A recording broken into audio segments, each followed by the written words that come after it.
India, home to many great spiritual masters, whose embodiment of wisdom and truth inspire us to seek a divine state of being. One such great personage is Swami Sri Yukteswar Giri. Paramhamsa Yogananda described Sri Yukteswar as softer than the flower where kindness is concerned, stronger than the thunder where principles are at stake. Sri Yukteswar was born on May 10, 1855 in Shahrampur, India. His given name was Priya Nath Karar. At the age of 34, he turned to spiritual pursuits and began to follow Master Lahiri Mahasaya.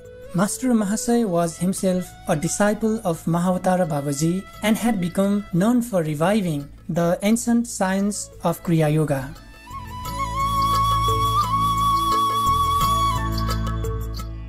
In 1894, during a Kumbh Mela held in Allahabad, India, Sri Yukteswar was entrusted by Mahavatara Babaji with the mission of writing a book that would establish the basic truth shared across all religions.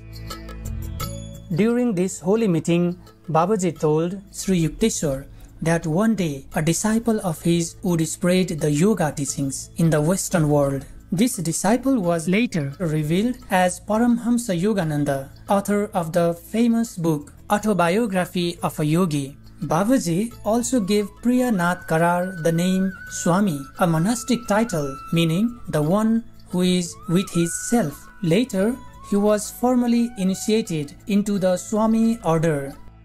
He took the monastic name of Sri Yukteswar Giri and wrote the book as instructed by Saint Babaji, which he titled The Holy Science. Swami Sri Yukteswar left his body on March 9, 1936. According to the description in Autobiography of a Yogi, he reappeared to Yogananda soon thereafter and informed him of the nature of the afterlife.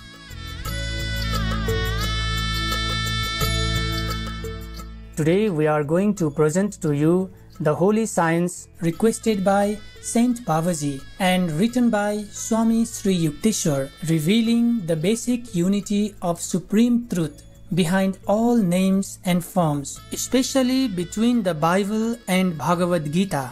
The Holy Science contains 4 chapters: the Gospel, the Goal, the Procedure, and the Revelation.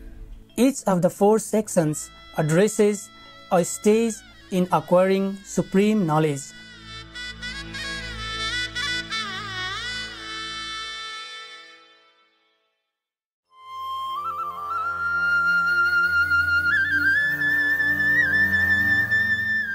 Chapter 2. The Goal. Sutra 13. The root of pain is egoistic actions, which, being based on delusions, lead to misery. Why man is bound? By the influence of these 5 troubles: ignorance, egoism, attachment, aversion, and tenacity to the material creation. Man is induced to involve himself in egoistic works, and in consequence, he suffers. Sutra 14 to 15. Man's purpose is complete freedom from unhappiness. Once he has banished all pain beyond possibility of return, he has attained the highest goal, ultimate aim of the heart. With man, the cessation of all suffering is artha, the heart's immediate aim. The complete extirpation of all these sufferings so that their recurrence becomes impossible is paramartha, the ultimate goal. Sutras 16 to 21.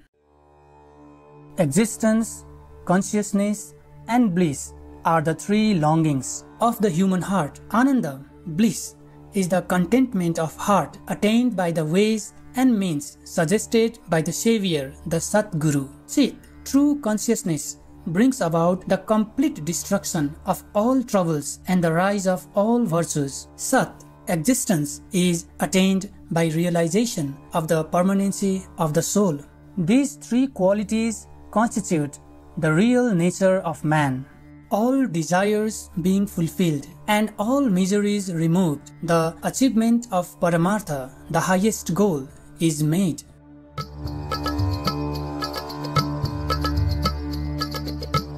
The real necessities. Man naturally feels great necessity for Sat, existence, Chit, consciousness, and Ananda, bliss. These three are the real necessities of the human heart and have nothing to do with anything outside his self. They are essential properties of his own nature. How man attains bliss. When man becomes fortunate in securing the favor of any divine personage, Satguru, the Savior, and affectionately following his holy precepts, he is able to direct all his attention inward. He becomes capable of satisfying all the wants of his heart and can thereby gain contentment, Ananda, the real bliss. How consciousness appears. With his heart thus contented, man becomes able to fix his attention upon anything he chooses and can comprehend all its aspects. So, Chit, consciousness of all the modifications of nature up to its first and primal manifestation, the word, Amin, Aum, and even of his own real self gradually appears. And being absorbed in the stream thereof, man becomes baptized and begins to repent and return toward his divinity, the eternal Father, whence he had fallen. See Revelation chapter 2 verse 5.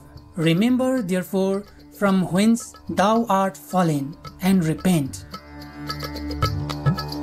How existence is realized. Man being conscious of his own real position and of the nature of this creation of darkness, Maya, becomes possessed of absolute power over it and gradually withdraws all the developments of ignorance. In this way, freed from the control of this creation of darkness, he comprehends his own self as indestructible and ever-existing real substance. So Sat, the existence of self, comes to light. How main object of the heart is attained. All the necessities of the heart, Sat, existence, Chit, consciousness, and Ananda, bliss, having been attained. Ignorance, the mother of evils, becomes emaciated, and consequently all troubles of this material world, which are the sources of all sorts of sufferings, cease forever. Thus the ultimate aim of the heart is effected.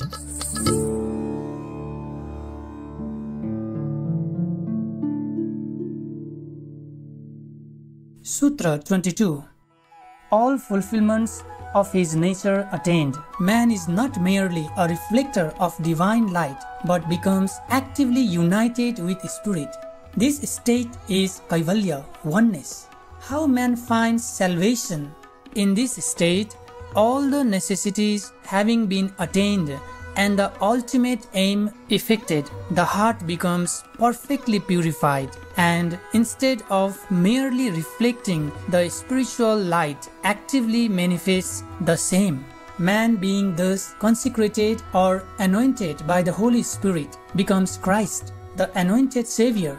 Entering the kingdom of spiritual light, he becomes the Son of God. In this state, man comprehends his self as a fragment of the universal Holy Spirit, and abandoning the vain idea of his separate existence, unifies himself with the eternal Spirit, that is, becomes one and the same with God the Father. This unification of self with God is Kaivalya, which is the ultimate object of all created beings. See John chapter 14 verse 11. Believe me that I am in the Father, and the Father in me.